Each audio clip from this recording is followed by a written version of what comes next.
Debate triggered by one divorced man's very personal blog. The websites target his ex-wife, and it's thrown a major wrinkle into an already bitter custody fight for their two boys. Today, national correspondent Amy Robach has the details on this. Amy, good morning. Matt, good morning to you. And like all custody cases, there are two sides to every story. But one side was actually being publicly documented online in a blog called thepsychoexwife.com. And it's brought an often private battle to a very public arena. Although often at odds with one another, Allison Morelli sums up her marriage to Anthony Morelli this way. We weren't a good match from the very beginning. The whole entire relationship was pretty volatile. A tumultuous 8-year marriage that ended equally painfully in divorce in 2005. But the battle for custody of their two boys, whose identities the Morellis don't want to reveal, has waged on ever since. A very private matter that Anthony decided publicly to blog about beginning in 2007.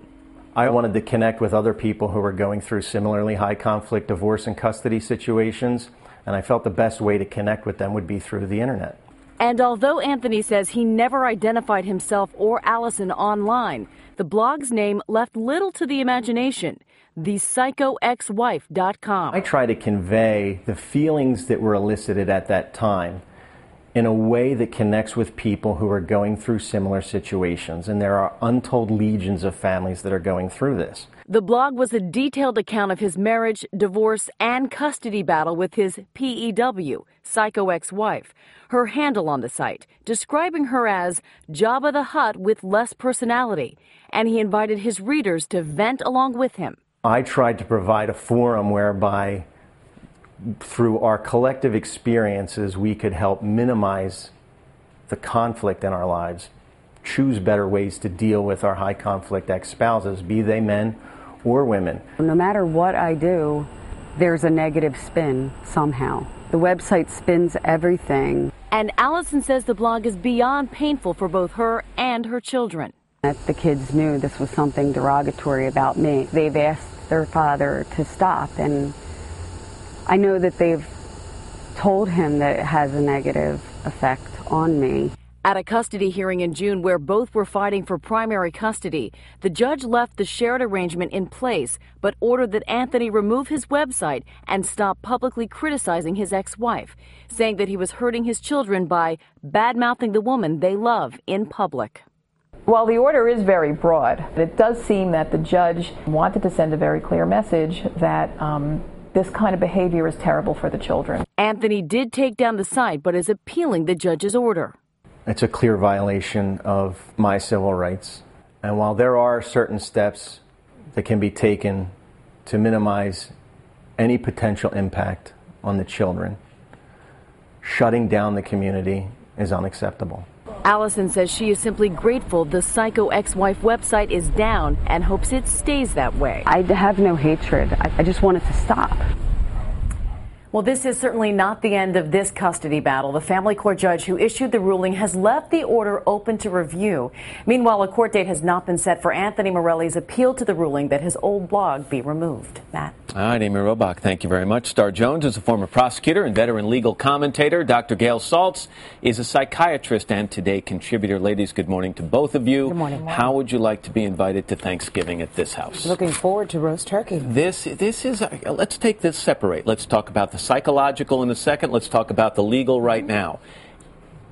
For whatever bad taste this guy is showing, does he have a right to say whatever he wants? Absolutely. The Constitution of the United States protects all speech unless it is obscene, defamatory, or against the national security. Why isn't this defamatory?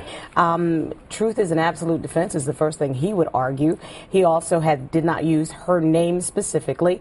And if, in fact, it is defamatory, there is a way for you to go after that. It's called a civil lawsuit for slander and libel. Here's an example of what he said. Imagine, if you will, this is about his ex-wife, Jabba the Hutt with less personality, and she spends her time drinking her days away, bemoaning her victim status when she isn't stuffing the children with fast food, buying them toys, or pushing them toward the TV or computer. It may be libelous. in fact, but there should be a civil lawsuit for that. Shutting him down is against his constitutional rights. The judge rights. in the case said this as she ordered the blog shut down and threatened Mr. Morelli that he might lose his shared custody. She said of the blog it included, quote, inaccurate, denigrating, and belittling comments, end quote, about Allison and, quote, it's not just venting that I have read on these pages, it amounts to outright cruelty, end quote. My first reaction to that is, has this judge ever gone on other blogs? Yes. That's what they're all about. There would be no reason to have a blog, and that's what the Constitution actually protects. The Constitution protects your right to be an unmitigated jerk. Unless you are defaming someone, it's obscene or against national security. Gail, let's bring you in. Let's go from the legal now to the psychological. This was a nasty marriage, nasty divorce. It's a nasty custody battle. He clearly does not have the best interest of his children in mind. Yeah, unfortunately not. I think, he may win, but they won't win. And he may be right legally, but he's not right in terms of the family. Because at the end of the day, when a couple gets divorced, we know the fallout for children. And the only way to try to help this be the healthiest for them is to preserve two good parents, even if they don't want to be together. But it's your job to help say, to some degree, your mom's an okay person, right, and loves you. And I was thinking of the age of the children when I read this. They're 10 and 12. Right. They can understand this. They sure do understand this. And they're also not old enough that they're not very impressionable at this age. So all he's doing essentially is robbing them of the other parent. And what does it teach these kids about, in their future, how to deal with conflict? Well, this is horrendous. I mean, this is a bad way to deal with conflict all around. I would even say, quite honestly, that this is reflective of a national problem, to me, going on. That we have taken on this do whatever feels good in the moment, with no regard for a moral compass, whether you're calling the president a liar, whether you're tweeting your the end of civility. It is. But that's what's, and we were all talking about this in the commercial break, and it's what I was referring to when I said, has this judge ever looked at some of the blogs that are out there? Half of it is inaccurate. Most of it is denigrating and belittling. And vulgar, and all of the things that make us say what happened to shame in this country. But our Constitution has not caught up with our technology. Yeah, so you think, if you just had to kind of use your crystal ball, you think this guy wins on appeal? He absolutely has an issue, and he has a 14th Amendment issue of due process. She made this decision without listening to any evidence, taking any witnesses.